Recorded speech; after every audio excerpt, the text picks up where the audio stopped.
રાજકોટ જિલ્લાના ઉપલેટા શહેરમાં circuit house ખાતે ભીમ આર્મી ભારત એકતા મિશનની મીટિંગ રાખવામાં આવી હતી. રાજકોટ જિલ્લાના ભીમ આર્મી ભારત એકતા મિશન પ્રભારી ભાવેશભાઈ નૈયા, રાજકોટ જિલ્લાના અધ્યક્ષ વિનોદભાઈ પરમાર ઉપસ્થિત રહ્યા હતા. ધોરાજી ઉપલેટા પ્રભારી આસિફભાઈ ખોખર, ધોરાજી ઉપલેટાના અધ્યક્ષ ચૌહાણ નરેન્દ્રભાઈ, ઉપાધ્યક્ષ રાજુભાઈ ચૌહાણ દ્વારા રાજકોટ જિલ્લાના અધ્યક્ષ પ્રભારીનું પુષ્પગુચ્છ આપી સ્વાગત કરવામાં આવ્યું હતું. સંગઠનના હોદ્દેદારોને જોઈનિંગ લેટર આપવામાં આવેલ. ભીમ આર્મી ભારત એકતા મિશનની અંદર 20થી વધુ લોકો જોડાયા.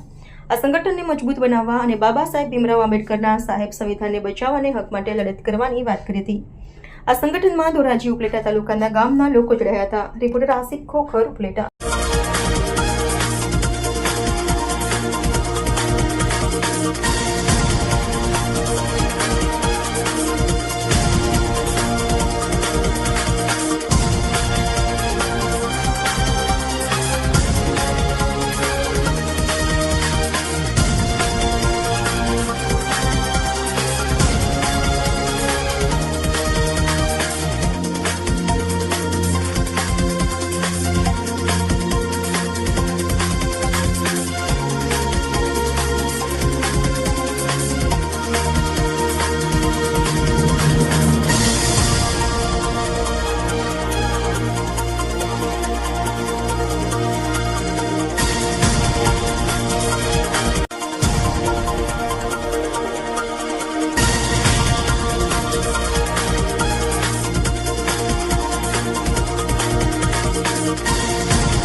અમે રાજકોટ જિલ્લાની ટીમ પ્રભારી શ્રી ભાવેશભાઈ નૈયા અને અધ્યક્ષ શ્રી વિનોદભાઈ પરમાર, અમે લોકો જે ભીમ આર્મીની જે ટીમ છે એ મજબૂત કરવા માટે ઉપલેટા ખાતે અમે આવેલા.